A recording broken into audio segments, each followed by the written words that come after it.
And thank you to all of you for being here this evening. Let us begin with a prayer. Loving God, we are grateful for your presence in our midst. We thank you for the blessings of faith, for the gift of life, and especially this night we offer thanks for the treasure of our children. Help us to ensure their well-being as they grow and learn and seek to walk in your footsteps. We are grateful for the gift of our Catholic schools that serve to help fulfill the hopes that we have for our children. May we treasure these gifts and do all that we can to provide for their presence today and into the future. Send your Spirit upon us this evening and give us, your people, the grace we need to build your kingdom in our midst. We ask this through Christ our Lord. Amen. Well, once again, thank you for taking the time to be with us. Thank you for your commitment to Catholic education. 12 weeks ago, many of us, I think most of us who are here tonight, plus perhaps a few more, gathered here at St. Maria Goretti's, and we talked about our schools. And we shared a vision. I talked about my vision for schools. You shared thoughts about yours at that meeting and well before. And we embraced the vision that we shared.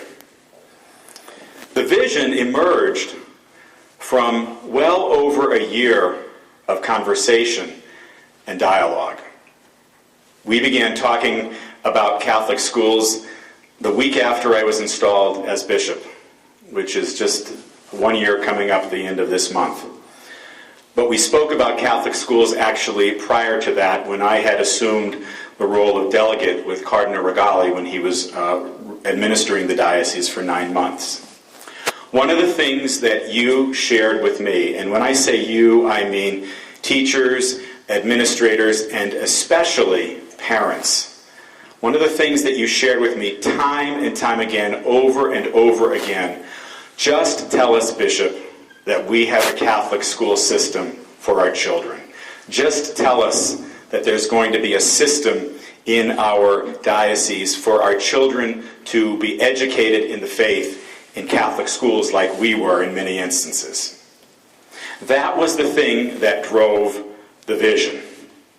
And our hope, as we articulated it a month or 12 weeks ago, was that we create a stable, sustainable Catholic school system that's spiritually sound and academically excellent.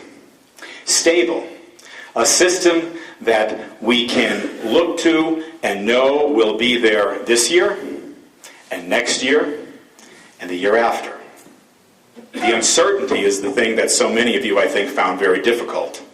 Sustainable was that this school system, with tuition, with support from our parishes that is reasonable, and with development input, could sustain itself and wouldn't continue to spiral into debt.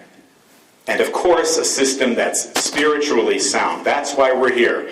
If we weren't concerned about that dimension of it, there'd be no purpose for this gathering, or the gathering of 12 weeks ago, and academically excellent. At that time, I shared with you some concerns that I had. And those concerns were this, that there are over 2,000 empty seats in the Holy Cross and Holy Redeemer school systems. We have approximately 6,000 young people in the system, 2,000 empty seats. We pay for those seats. We have a parish subsidy that's, at this point in time, 23.75% of a parish's given income. It's unrealistic and unfortunately unattainable. And over the years, the Catholic school system has accumulated $19 million worth of debt. $9 million of that is the responsibility of Holy Cross and Holy Redeemer systems. So, We shared that vision. We shared some of those underlying concerns. And since our January meeting, members of my leadership team and diocesan staff have evaluated and analyzed data, that which we believe is as measurable as it could be. Our decisions about schools have no reflection on the value of those schools, on the quality and dedication of teachers and administrators, and certainly no reflection on the students, who are our treasure and who are a gift. We looked to things that were really measurable. Enrollment, capacity, finances, and geography. Is a given school in reasonable proximity to another school? And when we met in January, I publicly made a commitment to you regarding Catholic education and how much I believed, as you did and do, that we need to have a Catholic school system in the Diocese of Scranton. And so I stated publicly that Catholic schools are here to stay, and they're very much a part of the mission of the Church and the mission of the Diocese of Scranton. This current year that we're bringing to an end in a couple of months found no school closings. We made a decision as best we could to keep the system completely open so that we could more objectively look at the issues that were confronting us and help us to make a decision about our future that was free from the concerns that might have been raised had we closed some schools.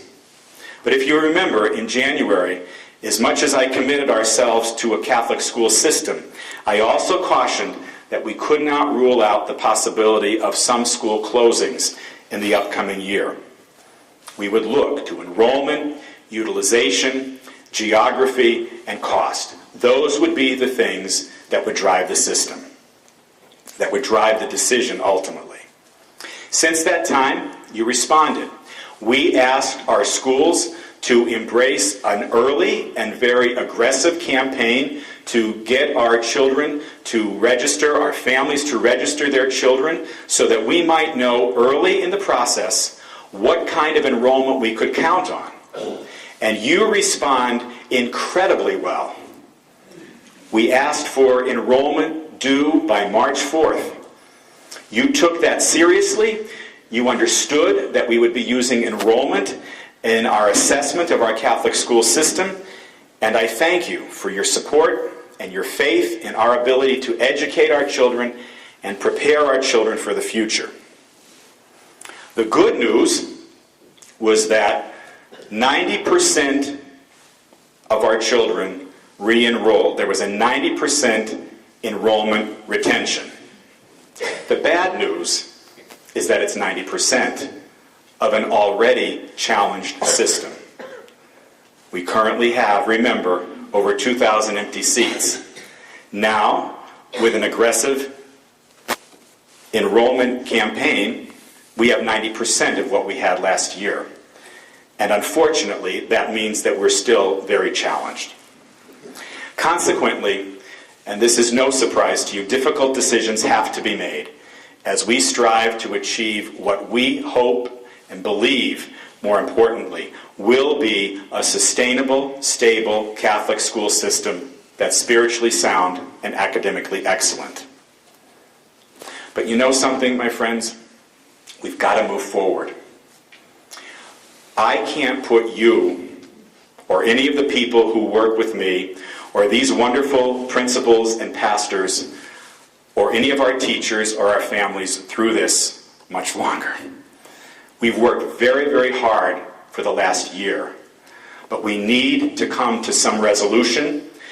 Parents and teachers need to know that there is a certain system in place for the future so that we can then put our focus where it rightfully belongs, and that's on continuing to develop the spiritual dimension and academic dimension of our schools. That's why we exist.